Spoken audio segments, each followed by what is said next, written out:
Hello everyone, I'm Sylvia from Fairlight Tarot. Welcome to my channel and welcome to my top 10 underdog decks. I saw this really fun tag on Christa's channel, Christa from Crochet Witch Tarot, and while I was watching it I was mentally taking notes of what decks I could use for these tags. I hope you'll enjoy it. So Christa has identified two categories that go into this tag.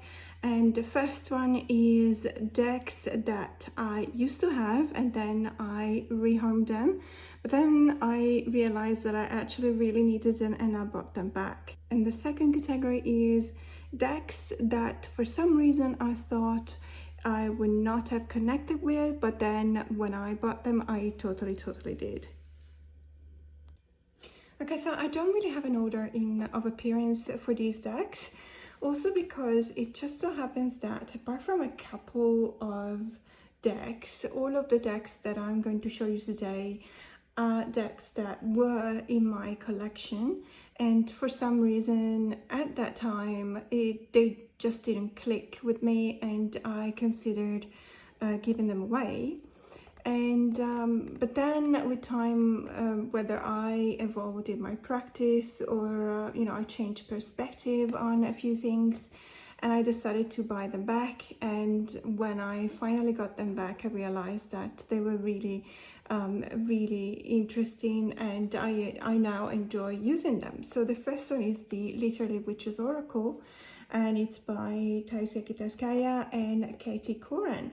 Now this oracle is very interesting. I got it because I really enjoy the concept of women writers. I'm a writer myself, and I really enjoy the fact that this oracle looks at famous female writers. This is one of the decks that I used to have and then I gave away or I rehomed. And the main reason why I did that was because of these cards. So basically this deck is divided in two. The first part is talking about all of the examples of what they are named literally witches. And so for example, we've got Mary Shelley, we've got Anais Nin, Sylvia Plath, Flannery O'Connor, Angela Carter, Eileen Chang, and so on and so forth. And as you can see, the art style is very beautiful. It's kind of gothic, I would say. It's got a very muted color palette, very quirky kind of art style, I would say. And I really enjoy this because, as you can see, each and every of these cards has got not just obviously the image on the card and the name of the author, but it also has a keyword, which is kind of an important thing for me. So whenever I wanted to understand a bit more about Maria Sabina, I just went to the guidebook or I did some research on my own. And but I was guided by the keywords into an interpretation that obviously was focused on the healing of this author. And the same goes for each and every one of them. Janet Frame, To Belonging, for example, or Anna Akhmatova in with Endurance. Yumiko Kurahashi with Transformation, Mirabai with Devotion, Toni Morrison with Power, Sappho with Love, of course, Agatha Christie with Trickery, of course.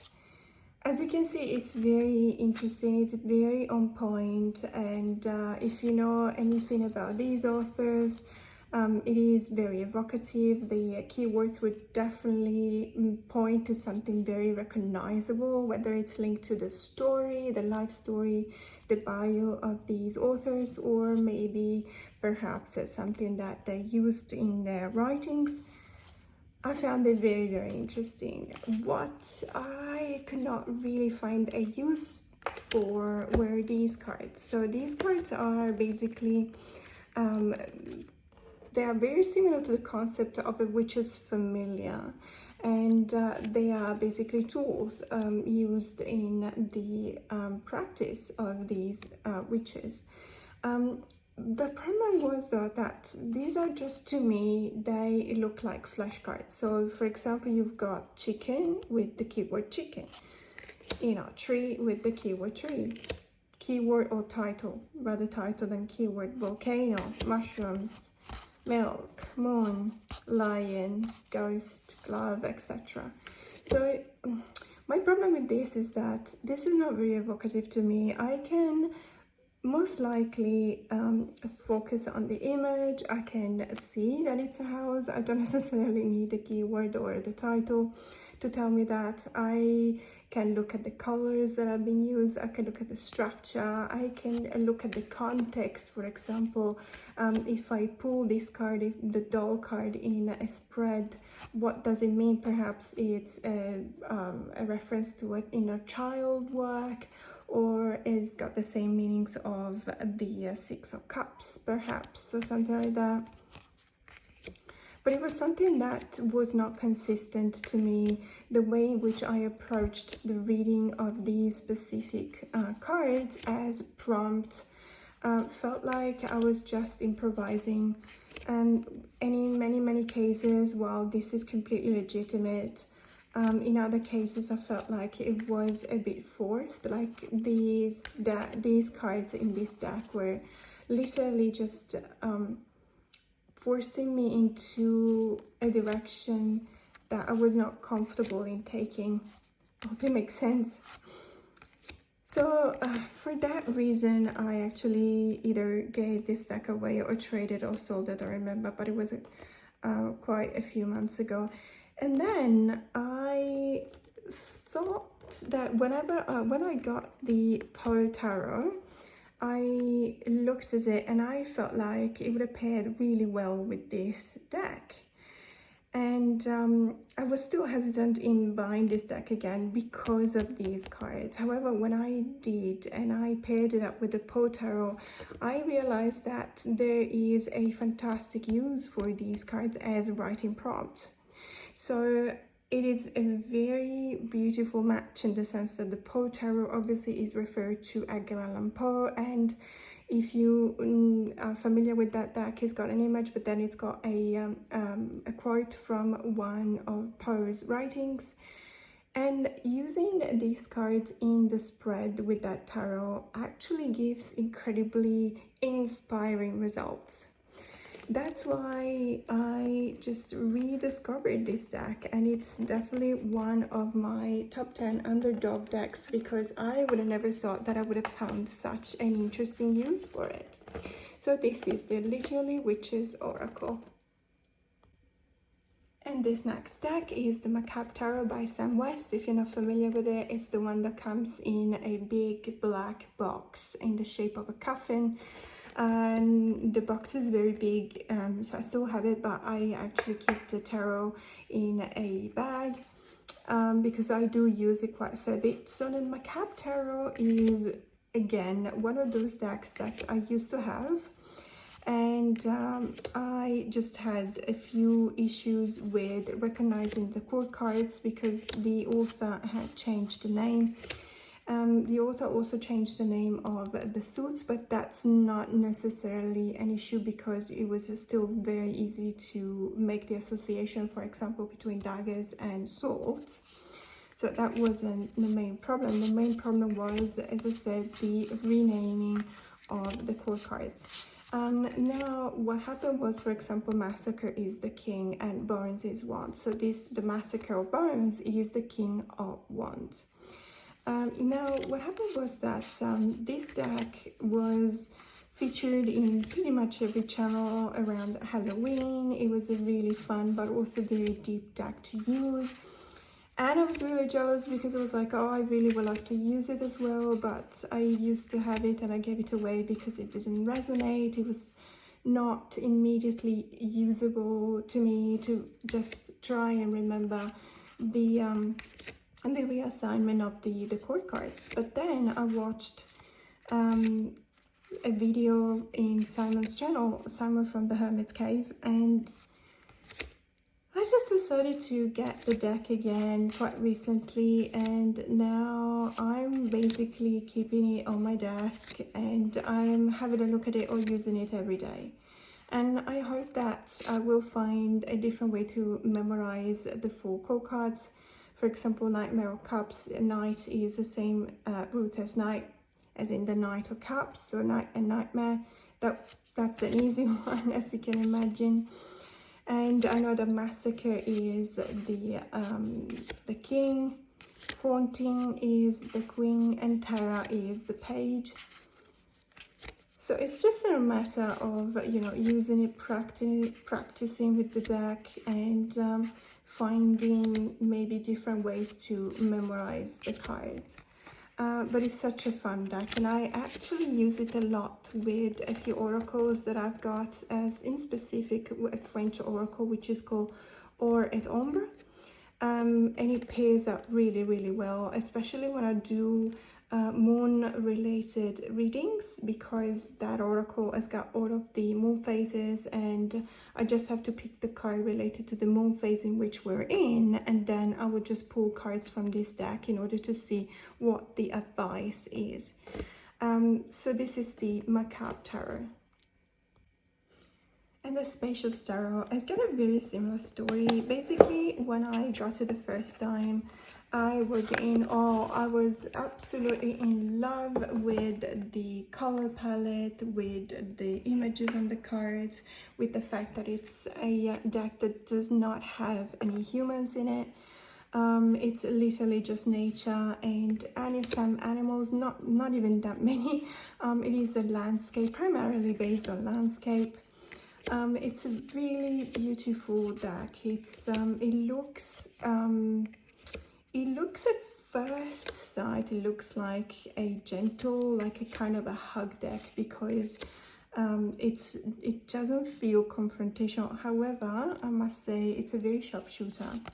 Now, my initial problem with it was the size. Somehow it feels like I don't necessarily know. Let me see if I can get a standard size tarot card. Now this is from the Macap Tarot. So as you can see, it's got more or less just a sliver. It's just a touch narrower and not that much shorter. However, for some reason, it really felt like these cards were not, I don't know, were not big enough, were not large enough. And I know that I keep on saying in other videos that I have small hands and I have discomfort because of injuries in my fingers. So larger decks tend to not be used by me because of those reasons. So it does sound counterintuitive that I would actually not use a smaller deck. I should be using it more. And yet, I actually never really felt called by this deck, even though the images are absolutely gorgeous. And now, and so I rehomed it, and now I got it back around my birthday, because I just really remember how beautiful the images were. And again, and that's a common theme for me whenever I buy again a deck that I previously rehomed. Most likely it's because I have an oracle deck I want to pair it with. Sometimes buying an oracle deck or a different tarot deck is reigniting my passion for a different deck. I don't know if it makes sense, but because I tend to use decks in pairs, even when I do spreads, for example, I always try and use more than one deck. And so there is something very satisfying in finding the right oracle to pair with the right tarot. And so I just, you know, confess that I bought this deck because I purchased the Earthly Souls and Spirits Moon Oracle by Terry Foss. And these two pair really, really well together. As a matter of fact, I've got the oracle here because the oracle is also one of my underdog decks. So we'll just split this tarot in two. And this is the Oracle, so this is the Earthly Souls and Spirits Moon Oracle by Terry Foss. Now, I used to have this deck in the indie version. This is the mass market one, and it's been published by US Games. I think it's a recent publication, might be from last year, but not very old.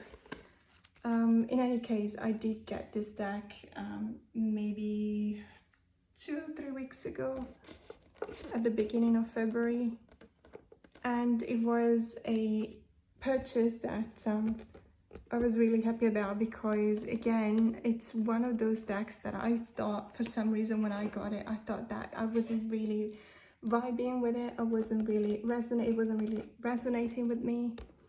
And then I just saw this pair on somebody's Instagram page, and I thought to myself, these two look really beautiful together, and that's the main reason why I actually repurchased the Healthy Souls and Spirits. And then when I got that one, I thought, okay, but I really need to pair it up with the Spacious Tarot.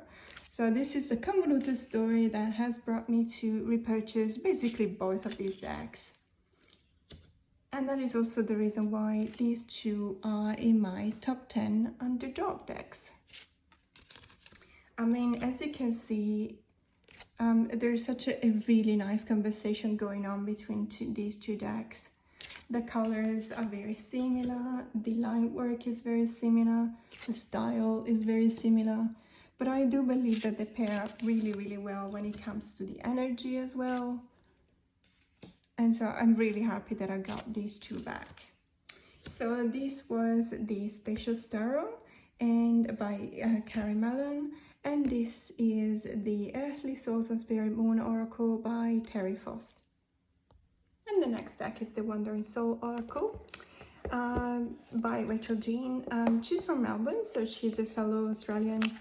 I also used to have this deck, and I also had her Wandering Moon Tarot, I think it's called. This deck is really beautiful. It's got that kind of rainbow holographic hedging. It's a black and white deck, but the style of the line work, as you can see, is very interesting. It's a mix between, you know, the use of dots to achieve shading on the object. It's got really beautiful artwork, and it's got very evocative keywords. I just didn't vibe with this deck when I first got it. I just didn't. And it was sitting there on the shelf, and there was someone that contacted me. They knew that I had it. They also knew that I wasn't using it. And then they were like, look, let me just have it. I'll buy it back from you, and I'll definitely gonna use it, because this person was really looking for this deck. And so that's what I did. But then I always felt like I really wanted to use this deck, and I wasn't completely happy about, you know, letting it go. And also recently I just got it back, because again, I was looking for an oracle deck to pair with a few tarot. So it pairs really well with a number of tarot decks that I've got. And I'm quite happy that I got this oracle back. I think that now it's like I am in the right place, or in the right, you know, state of mind to appreciate this oracle, especially because of the keywords. They didn't used to speak to me, and now they do. And it's, you know, it makes sense, because we're not always ready, or we are constantly evolving, aren't we? I mean, we're supposed to be changing. And whenever we change, we also respond in a different way to something that is prompting our responses. So if something doesn't work for us one time, it doesn't necessarily mean that it will never work for us. That's why I'm quite happy to change my mind on decks that I used to have and I gave away. There's nothing wrong with that. When I gave them away, they were not working for me. When I got them back, they started working for me. So everyone is happy. So this one is the Wandering Soul Oracle by Rachel Jean. And this deck has a similar story. So this is the Seasons of the Witch Samhain Oracle by Lorianne Anderson and Juliet Diaz. This is one of four. For the time being, there's four decks referring to the Wheel of the Year. This is the Samhain, and the Samhain was a deck that, again, I used to have and I gave away. And the reason in this case was that it was very, very dark.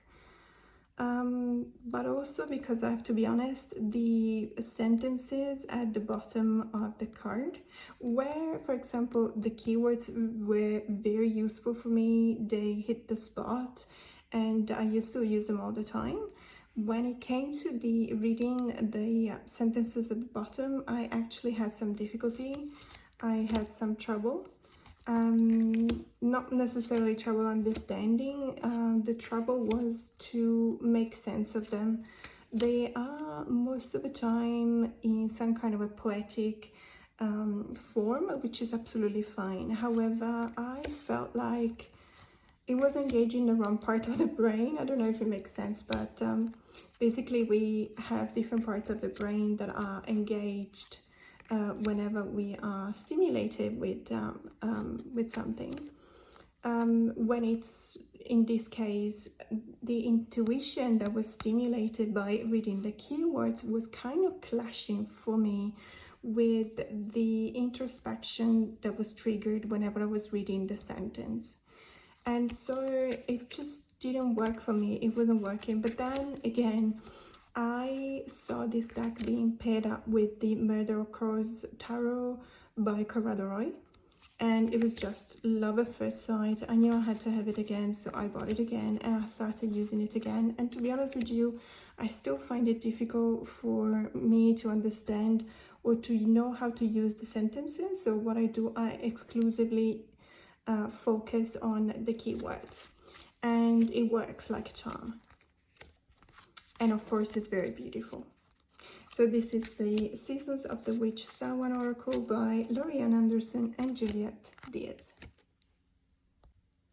This deck is the Amethyst Oracle by Jessica Bott.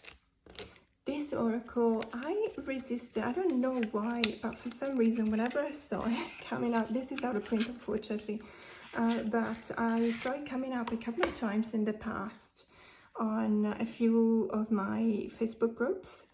And whenever I saw it coming up, I did not have enough information, so I was Googling it, I was watching walkthroughs of this deck, and I always thought that this deck was too straightforward.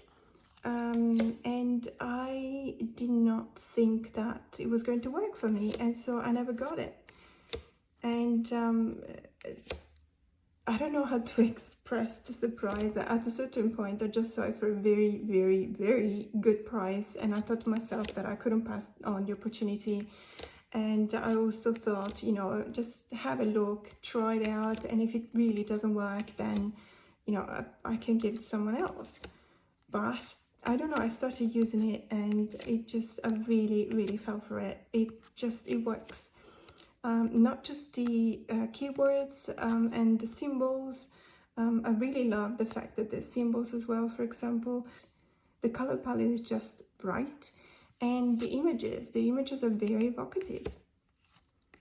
So this is, I guess, one of the decks that was a complete surprise for me, and I really love this card. I mean, I have seen the Northern Lights in more than one occasion. I think it's the most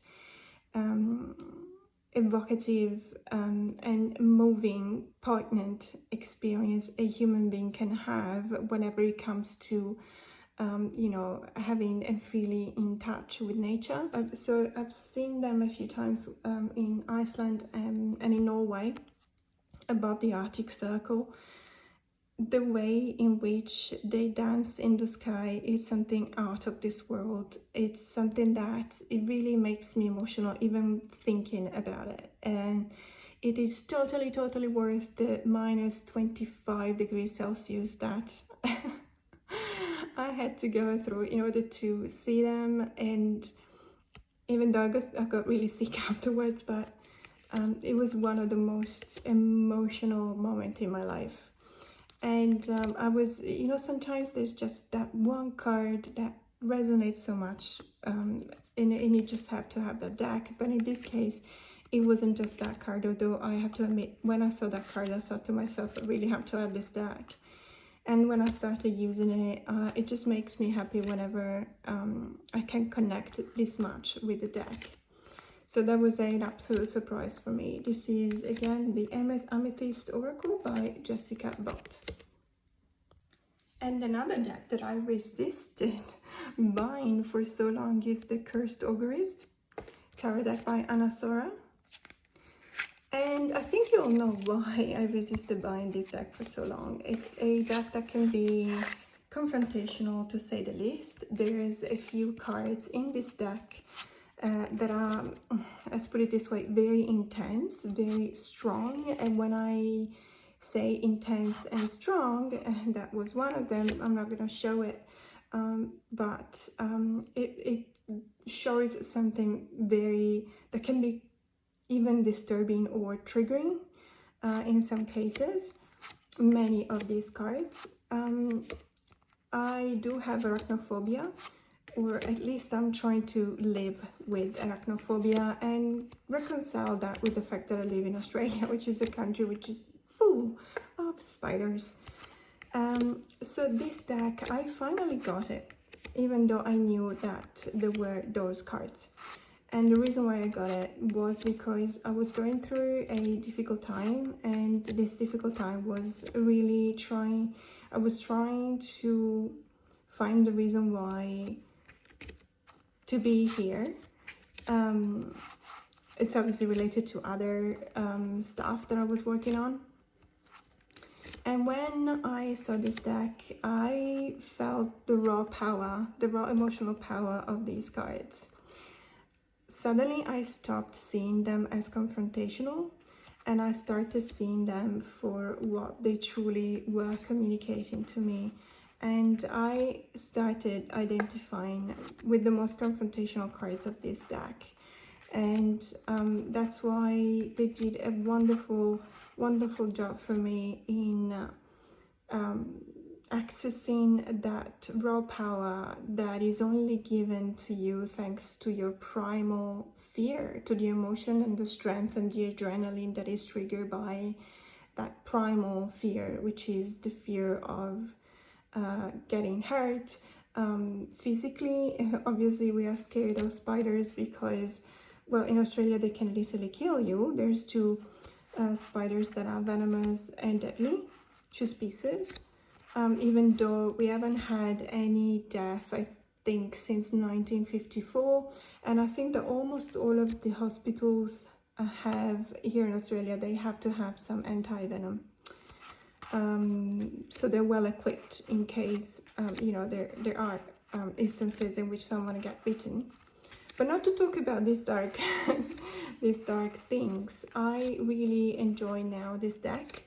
It has turned out to be a very intense experience using it, but I am very grateful to it because sometimes I need to do this kind of work as well. So this is the Cursed Ogress Tarot by Anna Sora. And for the next deck, I really have no explanation why I hesitated so long to buy it.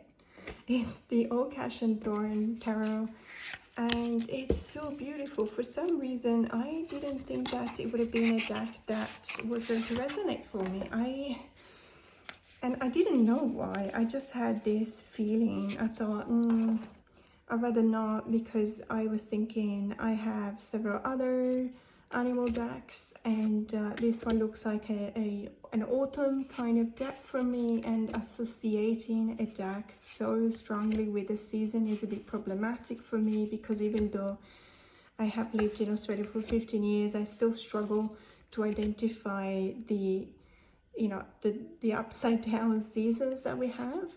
So for me, autumn is always, you know, from the end of September until, you know, the beginning of December. But in here, autumn actually starts on the 1st of March. And I just cannot reconcile that. And having a deck that I feel like using in a certain time of the year, so seasonally, it is always a bit of an issue for me, because I never know whether to refer to the Northern Hemisphere part of the year in which I feel like using it, or to the southern hemisphere. Then eventually I got it and I looked at it and I really loved it, and I started using it, and I found out that it's actually a year-round deck for me. I don't know for what reason I thought it was an autumn deck, probably because of the color palette, because we do have a lot of that kind of reds and burnt oranges that I do associate with autumn. That's not stopping me from using this deck year round. As a matter of fact, I'm using it a lot now, and we are in summer in Australia. So, you know, that proved me wrong. And it's such a beautiful deck. It is a hug deck. I do recognize that as a hug deck. However, it is also a sharpshooter. It's one of those decks that doesn't shy away from telling you the truth, but it does it in such a way that it doesn't hurt you, which is very appreciated. So this is the Oak, Ash and Thorn Tarot by Three Trees Tarot. And the last deck that I'm going to show you today for my top 10 underdog decks is the Yasin Gislev Tarot. Now this is a very recent publication, and it's a reprint, but majors only, of the Tarot of the Third Millennium, which was an older deck, now unfortunately out of print, but printed also by Los Carabeo. The original deck had, let's say, standard size tarot cards. This one is slightly larger. Now, just to give you again an example, and picking up a standard tarot card. So this is again the Macap Tarot. As you can see, it's slightly wider and a fair bit taller. This is it feels, because of the quality of the cardstock, which is exceptionally good. It's a matte, let's say cardboardy, but rather thick. It feels durable. This cardstock is, it makes you think that it's it's an item for collection. However, I have been doing readings whenever I feel called to use major energies.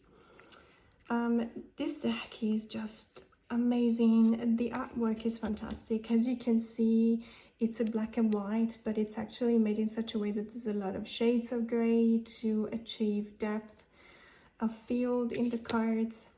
The shading is very interesting. It gives the 3D dimension. It's used, you know, to build up and flesh out the muscles, for example, in this animal. It's very interesting. Also the perspective of showing the Pope from the back, you know, sitting in a throne that looks like the facade of a church. The figures are, the characters are the same as the Tarot of the Third Millennium. It's just the production that has changed. But they're very, very beautiful. They're very interesting. Some of them, it does have that kind of feel of a collector's item, but it reads really well. I just recently used it in pairing it up with a Moon Oracle and the Wandering Soul Oracle as well for a new moon reading. There are so many beautiful cards in this deck. I resisted buying it for a long time, because for a long time I have been looking for the original edition of the Tarot of the Third Millennium, but either I cannot find it or I can find it at exorbitant prices. So when I saw this deck, I thought to myself, you know, I'm still looking for the original, but for the time being, I'm just gonna get this one because I really want to have a look at this art, and it's just beautiful. And I'm quite glad that I did. It's a very affordable price, by the way, this deck. So this was the last of my top 10 underdog decks, and it was a VR to Christa from Crochet Witch Tarot. If you like this video, please consider subscribing to my channel. More to come. Have a great day.